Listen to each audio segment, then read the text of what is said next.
Hello students, welcome again to the class of accountancy. So after a long time we are going to start our syllabus further. So now previously we have done in partnership accounting the chapter fundamentals, change in profit sharing ratio, admission of a new partner. So we have covered 3 chapters till now. Now move to the further syllabus in partnership accounting. The chapter is retirement or death of a partner. तो आगे हमारा जो chapter है वो retirement और death of a partner chapter है। यहाँ पर हम लोग अब ये पढ़ने जा रहे हैं कि जब कोई पार्टनर फर्म से रिटायर होगा या किसी की डेथ होगी तो उस समय क्या करना होगा। ठीक है, अब इतना तो हम खुद भी बेसिकल आइडिया लगा सकते हैं कि जब कोई पार्टनर रिटायर होगा तो वो फर्म से अपना जो भी शेयर बनता है, हिस्सा बनता है, वो लेके जाएगा। अब हमें एक तो ये सीखना है कि क्या क्या लेके जाएगा और दूसरा हमें उसकी अकाउंटिंग सीखनी है। ठीक है, तो अगर हम बात करें तो एक रिटायरिंग पार्टनर जो है इज एंटाइटल्ड टू गेट, एक रिटायरिंग पार्टनर को क्या मिलेगा। सबसे पहले मिलेगी उसकी खुद की कैपिटल, जो जब वो फर्म में आया था तब उसने कैपिटल लगाई थी, एक तो खुद की कैपिटल मिलेगी। इसके बाद उसने फर्म में जो काम किया है तो काम करने के बाद जो प्रॉफिट लॉस हो रहा था वो तो वो हर साल ले ही रहा था। अब अगर मान लीजिए वो at the end of the year या beginning of the next financial year retire हो रहा है तो फर्म के जो रिजर्व्स हैं वो उसमें हिस्सा लेके जाएगा। जैसे एडमिशन के टाइम पर हम करते थे, चेंज इन रेशियो के टाइम पर हम करते थे कि पुराने पार्टनर्स को रिजर्व्स में शेयर देते थे, वैसे यहाँ पर भी जो रिटायरमेंट होने पर रिटायरिंग पार्टनर है वो अपना शेयर जो भी रिजर्व्स है उसमें लेके जाएगा। रिजर्व्स बोल दें या एक्यूमुलेटेड प्रॉफिट लॉस बोल दें। ठीक है, इसके बाद वो लेके जाएगा share in goodwill of the firm. अब गुडविल का यहाँ फिर कॉन्सेप्ट है।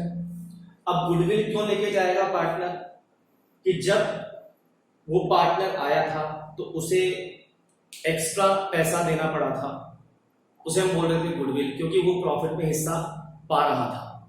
यहां हम ये कह सकते हैं कि जो रिटायरिंग पार्टनर है वो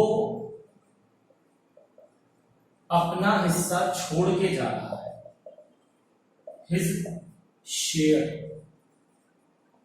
in profit, and other partners, जो बाकी के पार्टनर हैं, will get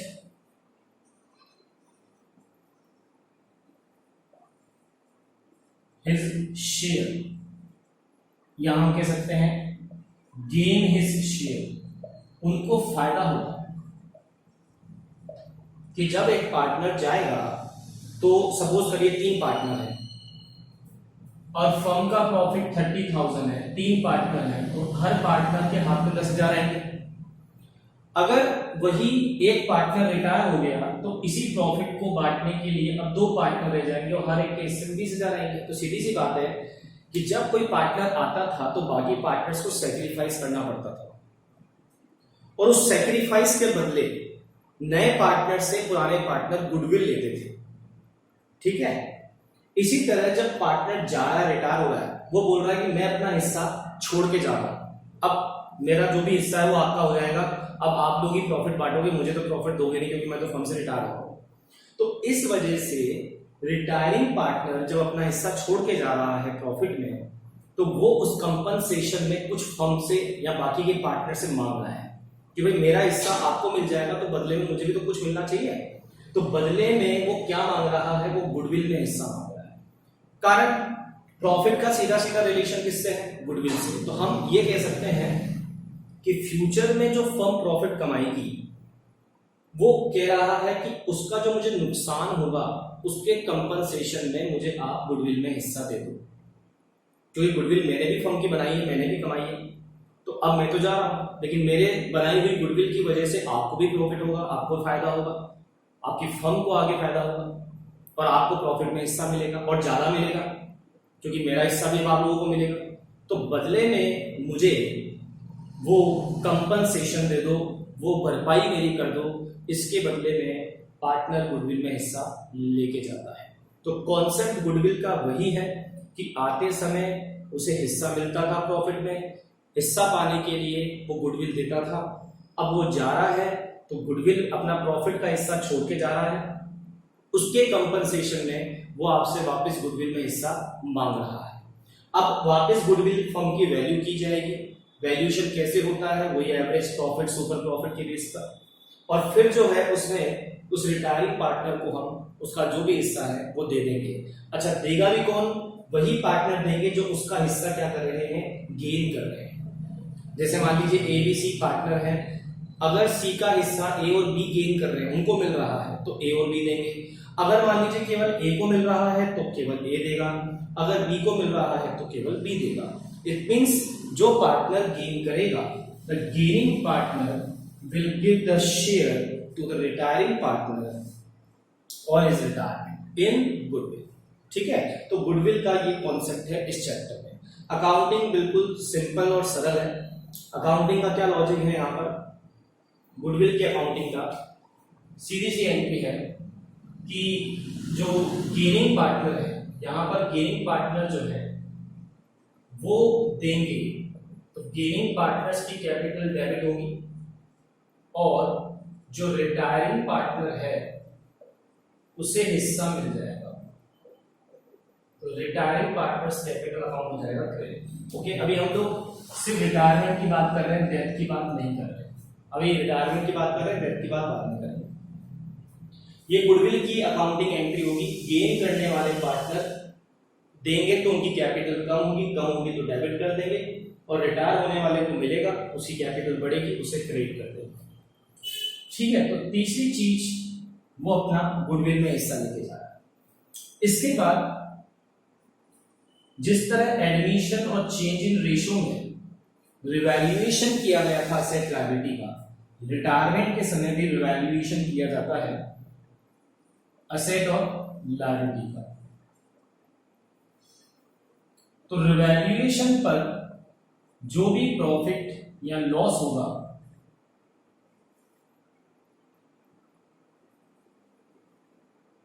ऑफ assets और liabilities, तो उसमें भी वो अपना हिस्सा लेके जाएगा। तो देखो ये तीन चीजें कॉमन है। तीन चीजें मतलब accounting for reserves and accumulated profit loss, accounting for goodwill और accounting for revaluation of asset and liability. ये अकाउंटिंग सेम होती है लगभग जब भी फर्म का रिकॉन्स्टिट्यूशन होता है। और रिकॉन्स्टिट्यूशन कब होता है? जब पार्टनर्स का रेशियो चेंज हो जाए, जब पार्टनर्स एडमिशन हो जाए किसी का, या फिर पार्टनर रिटायर हो जाए या उसकी डेथ हो जाए। तो ये वापस से वही हम पढ़ रहे हैं, रिकॉन्स्टिट्यूशन। इसलिए आपको यहाँ ज्यादा ध्यान देने की जरूरत नहीं है। अगर आप एडमिशन चैप्टर में या चेंज इन रेशियो चैप्टर में रिजर्व की अकाउंटिंग पढ़ चुके हैं, रिवैल्यूएशन कैसे बनता है ये पढ़ चुके हैं, तो यहाँ पर आपके लिए नया बहुत कुछ नहीं है। एक केवल गुडविल का जो अकाउंटिंग एंट्री है वो थोड़ी सी अलग है, और वो भी बिल्कुल जो चेंज इन रेशियो चैप्टर था उसकी जैसी है।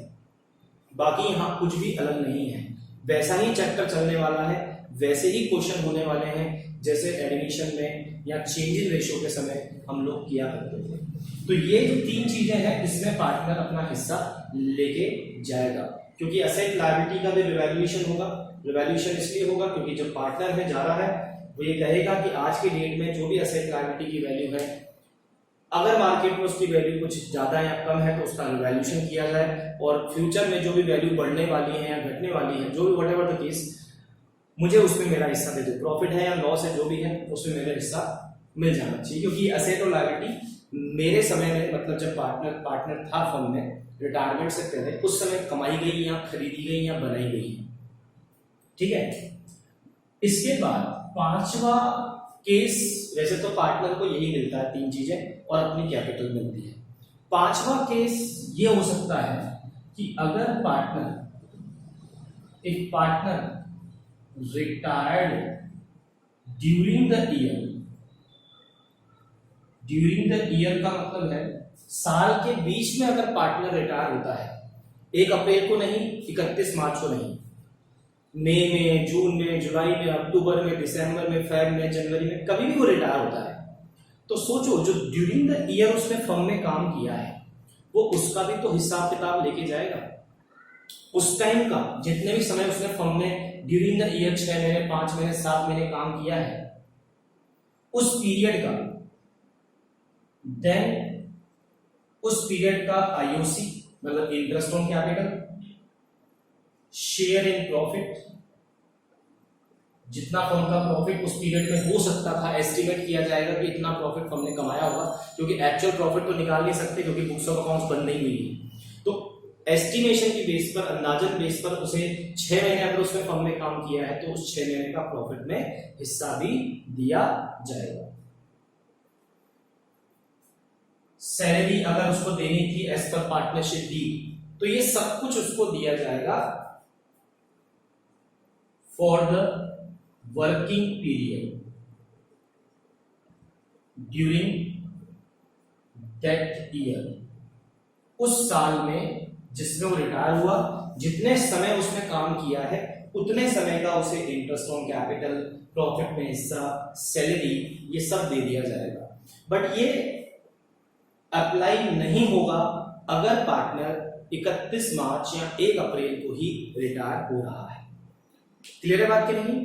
तो मैं दोबारा रिपीट कर देता हूं, हम पढ़ने जा रहे हैं रिटायरमेंट चैप्टर। रिटायरमेंट का सीधा सा मतलब है कि पार्टनर जो है फर्म से रिटायर हो रहा है, और रिटायर होने वाला पार्टनर जब फर्म से जाएगा तो वो अपना शेयर लेके जाएगा, हिस्सा लेके जाएगा, अपना हिसाब किताब करके जाएगा, तब जाके वो आपको ओके टाटा बाय करेगा।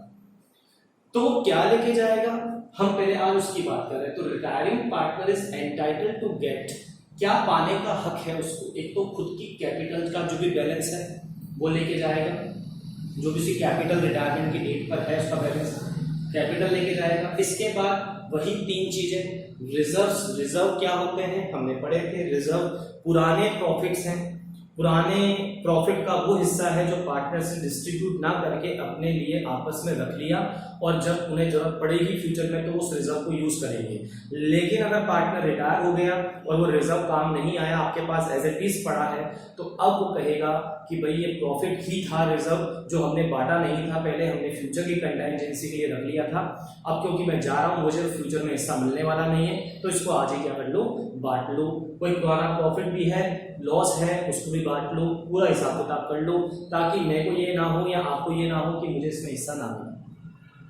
तो रिजर्व में हिस्सा लेके जाएगा, फिर गुडविल में हिस्सा लेके जाएगा। गुडविल का मैंने आपको क्या लॉजिक बताया कि जब पार्टनर आता है एडमिशन के समय, पुराने पार्टनर उसके लिए क्या करते हैं, अपना हिस्सा छोड़ते हैं, सेक्रीफाइस करते हैं, और तब जाके उस नए पार्टनर को हिस्सा मिलता है। तो इसके कंपनसेशन में, इसकी भरपाई के लिए नए पार्टनर से वो कुछ एक्स्ट्रा अमाउंट की डिमांड करते हैं, उस एक्स्ट्रा अमाउंट को हम गुडविल कहते हैं, प्रीमियम फॉर गुडविल। तो वहां नया पार्टनर गुडविल लेकर आता था, यहाँ पर पार्टनर गुडविल लेकर जाएगा, क्योंकि जब कोई पार्टनर रिटायर होगा तो उसे अपना हिस्सा छोड़ना पड़ेगा, सेक्रीफाइस करना पड़ेगा, और कहीं ना कहीं उसका हिस्सा मिलेगा किसको, जो रिमेनिंग बाकी के पार्टनर है। भाई सीधी सा हिसाब ये है कि जहां 3 पार्टनर थे उसमें से एक चला गया, तो अब प्रॉफिट के जहां 3 हिस्से होते थे अब 2 ही हिस्से होंगे, तो कहीं ना कहीं बाकी पार्टनर्स का हिस्सा बढ़ेगा, और जब बढ़ेगा तो इसके कारण ही रिटायरिंग पार्टनर ये कह रहा है कि जो फर्म की गुडविल है, जो प्रॉफिट आपका अब बढ़ने वाला है फ्यूचर में, वो मेरी वजह से है, कहीं ना कहीं मैंने भी इसमें काम किया है, मेरे भी एफर्ट्स हैं, मैंने भी फर्म की गुडविल बनाई है, तो क्यों नहीं आप मुझे भी उसमें हिस्सा देते हो। तो फर्म की गुडविल निकाली जाएगी इस पर्पस के लिए। और गुडविल क्या है, गुडविल वही है, फ्यूचर का प्रॉफिट ही तो है गुडविल की, फ्यूचर में इतना प्रॉफिट कमा सकता है, यही हमारी गुडविल है। तो उस फ्यूचर के प्रॉफिट में, उस गुडविल में वो पार्टनर क्या कह रहा है, मुझे हिस्सा दे दो, ताकि ऐसा देना कोई लॉ में या कानून में ऐसा देना कंपलसरी नहीं कर रखा कि गुडविल में हिस्सा देना ही पड़ेगा, लेकिन एक सीधा सा कॉन्सेप्ट होता है मार्केट में कि जब आप आते समय एक्स्ट्रा पैसा ले रहे हो तो जब वो जाएगा तब भी उसे आप कुछ एक्स्ट्रा दोगे। तो मतलब ये मान लो अगर जैसे किसी अगर अपन गुडविल का कॉन्सेप्ट नॉर्मली ले लें, नॉर्मल मार्केट में क्या होता है, जैसे कोई पार्टनर फर्म से रिटायर हो रहा है, अगर उसका हिस्सा सब कुछ रिजर्व रिवैल्यूएशन कैपिटल सब लेने के बाद अगर उसका हिस्सा 1 लाख रुपए बन रहा है, लेकिन हमने उसको 1 लाख नहीं 1,00,000 रुपए दे दिए, 1,50,000 दे दिया, 130 दे दिया, 120 दे दिया, मतलब बियॉन्ड ₹1,00,000 हम जितना भी उसे एक्स्ट्रा दे रहे हैं वो सब गुडविल का पैसा माना जाता है, क्योंकि उसकी फर्म की ने जो उसने काम किया, जो सर्विसेज किए हैं, उसके बदले उसे वो एक्स्ट्रा अमाउंट दिया जा रहा है। लेकिन टेक्निकल टर्म्स में हम यहाँ बात करें कि गुडविल क्या है, तो इसका सीधा सा आंसर ये है कि रिटायरमेंट के समय गुडविल का मतलब ये है कि जो रिटायरिंग पार्टनर है वो अपना हिस्सा छोड़ के जा रहा है, उसका हिस्सा बाकी पार्टनर्स को मिल जाएगा, उनका प्रॉफिट बढ़ेगा। तो इस कंपनसेशन में रिटायरिंग पार्टनर जो है, रिमेनिंग पार्टनर जो उसका हिस्सा ले रहे हैं उन्हें अपन गेनिंग पार्टनर कहेंगे, गेन कर रहे हैं उसका हिस्सा, उनको फायदा हो रहा है, तो वो उसको बदले में क्या देंगे, गुडविल में हिस्सा देंगे। तो यही हमारा कॉन्सेप्ट है यहाँ पर गुडविल का। तो यहाँ पर गुडविल मिलेगी रिटायरिंग पार्टनर को क्योंकि वो उसका हिस्सा छोड़ के जा रहा है, और कौन देगा, वो पार्टनर जो उसका हिस्सा गेन करेंगे, समझे देंगे, जो उसका हिस्सा गेन करेंगे, जो उसका हिस्सा लेंगे, खरीदेंगे, पाएंगे, वही उसको गुडविल में हिस्सा देंगे, ताकि उसे फ्यूचर के प्रॉफिट का जो नुकसान रिटायरमेंट के बाद हो रहा है उसकी कहीं ना कहीं भरपाई हो जाए, और इनको जो फ्यूचर में ज्यादा प्रॉफिट मिलने वाला है उसके बदले इन्हें कुछ आगे उस पार्टनर को देना पड़ेगा। तो वो कंपनसेशन गुडविल है।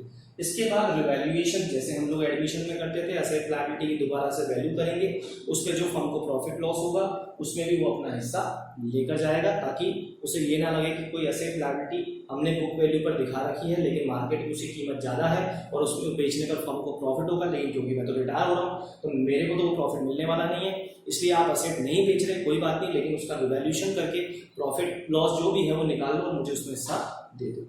और पांचवी चीज मैंने आपको बताई, अगर पार्टनर रिटायर हो रहा है ड्यूरिंग द ईयर, साल के बीच में, तो जितने दिन एक्स्ट्रा उसने काम किया है उतने टाइम का अगर उसे पार्टनरशिप डील के हिसाब से इंटरेस्ट ऑन कैपिटल, सैलरी वगैरह मिलता था तो वो उसको दिया जाएगा उतने टाइम का, वर्किंग टाइम का।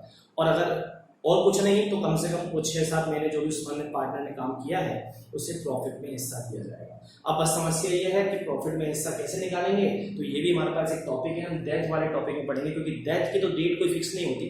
रिटायरमेंट तो फिर भी बोल सकते हैं पार्टनर साल के एंड में या बिगिनिंग में रिटायर हुआ होगा, लेकिन डेथ के केस में हो सकता है पार्टनर 3 महीने, 4 महीने, 5 महीने काम करने के बाद उसकी डेथ हो गई, तो उसे प्रॉफिट में हिस्सा कैसे दिया जाएगा ये हम लोग डेथ वाले टॉपिक में पढ़ेंगे, ठीक है। लेकिन प्रॉफिट में तो हिस्सा उसको दिया ही जाएगा, अगर उसको ड्यूरिंग द ईयर रिटायर हो रहा है तो जितने भी टाइम उसने काम किया है तो प्रॉफिट में हिस्सा उसका निकाला जाएगा। और प्रॉफिट का हिस्सा निकालने की प्रॉब्लम क्यों आ रही है, क्योंकि प्रॉफिट का हिस्सा अगर पार्टनर ने 3 महीने काम किया उसके बाद वो जा रहा, तो 3 महीने बाद हम लोग जैसे अप्रैल में, जून में पार्टनर रिटायर हो गया या जुलाई में पार्टनर रिटायर हो गया, तो जुलाई में हम लोग P&L तो बनाते नहीं है, प्रॉफिट तो निकलता नहीं है, हमें पता ही नहीं कितना प्रॉफिट हुआ इस टाइम 3 महीने का फर्म को, तो हम लोग उसको एस्टिमेशन के बेस पर या एवरेज प्रॉफिट लेंगे पुराने सालों का उसके बेस पर, या सेल्स के बेस पर, कितनी सेल 3 महीनों में हुई उसमें जो प्रॉफिट का परसेंट हम लोग लगाते हैं और कमाते हैं ऑर्डिनरी कोर्स में, बिजनेस में हमको पता होगा, या पिछले साल का प्रॉफिट का परसेंट देख लेंगे कितना हम कमाते आ रहे हैं सेल्स पर, उसके हिसाब से उसको प्रॉफिट में हिस्सा दे देंगे। या प्रीवियस ईयर का प्रॉफिट भी बेच ले सकते हैं कि अगर प्रीवियस ईयर जितना प्रॉफिट हमने कमाया था लगभग उतना ही प्रॉफिट हम इस साल कमाएंगे, तो उसको प्रॉफिट में हिस्सा उसके हिसाब से दे देंगे। तो ये कैलकुलेशन का पार्ट है, ये हम लोग डेथ वाले टॉपिक में सीखेंगे। तो ये चीजें पार्टनर को मिल सकती हैं अगर वो ड्यूरिंग द ईयर रिटायर होता है, ठीक है। इसके बाद हम लोग उस पार्टनर का हिसाब किताब कर देंगे, जो भी उसका हिसाब बनेगा। यहाँ 2 बातें होंगी, रिटायर होने पर वाले पार्टनर का हम बैलेंस तो निकालते नहीं क्योंकि वो पार्टनर रिटायर हो रहा है। 2 बातें होंगी, या तो उसको पेमेंट हम तुरंत कर देंगे, या फिर अगर हमारे पास इतना पैसा फर्म के पास नहीं है उसका जितना अमाउंट बन रहा है देने के लिए, तो हम उसे कह देंगे कि हम उसका पैसा आपको भी अभी एक साथ नहीं दे सकते, किस्तों में दे लीजिए। अगर वो एग्री हो जाता है तो पार्टनरशिप फर्म उसे पैसा आगे इंस्टॉलमेंट में दे सकती है, मतलब वो पैसा उसके लोन अकाउंट बनाया जाएगा सेपरेट, उसमें ट्रांसफर कर दिया जाएगा और उसके बाद उसे वो ब्याज के साथ इंटरेस्ट के साथ इंस्टॉलमेंट में पे किया जाएगा। तो ये 2 सिस्टम होंगे उसके पेमेंट के, ये हम आगे की क्लास में देंगे। कुछ चीज़ें इस चैप्टर में से डिलीट हुई हैं, अभी CBSE ने जो सिलेबस अमेंडमेंट किया है कोरोना पेंडेमिक के कारण, इस वजह से जो सिलेबस में डिलीट हुए हैं पॉइंट इस चैप्टर में से वो मैं आपको आगे बता दूंगा। तो आज हम लोग इंट्रोडक्टरी टॉपिक हम ले रहे थे और ये हमने बताया गुडविल की एंट्री होगी, गेनिंग पार्टनर कैपिटल जो है गेनिंग पार्टनर देंगे उनकी कैपिटल कम हो जाएगी डीआर, रिटायरिंग पार्टनर मिलेगा उनकी कैपिटल हो जाएगी सीआर। ये गुडविल की एंट्री, हालांकि इसको भी हम आगे और डिस्कस करेंगे। तो आज की क्लास हमारे लिए इतनी है। इसमें हम लोग हमने आज सिर्फ ये इंट्रोडक्शन लिया है कि रिटायरमेंट चैप्टर है क्या और रिटायर होने वाले पार्टनर को क्या क्या चीजें मिलती है। अब इसकी अकाउंटिंग कैसे होगी ये हम लोग अगली क्लास में सीखेंगे। वैसे अकाउंटिंग कुछ नया नहीं है, जैसा हमने एडमिशन या चेंज इन रेशियो में रिजर्व्स की रिवैल्यूएशन की अकाउंटिंग पढ़ी, थोड़ा सा भी अलग है, बाकी सब कुछ बिल्कुल सेम चलेगा। ठीक है, तो आगे लेते हैं हम लोग नेक्स्ट क्लास में। आज के लिए लेते हैं इतना ही। Thank you so much.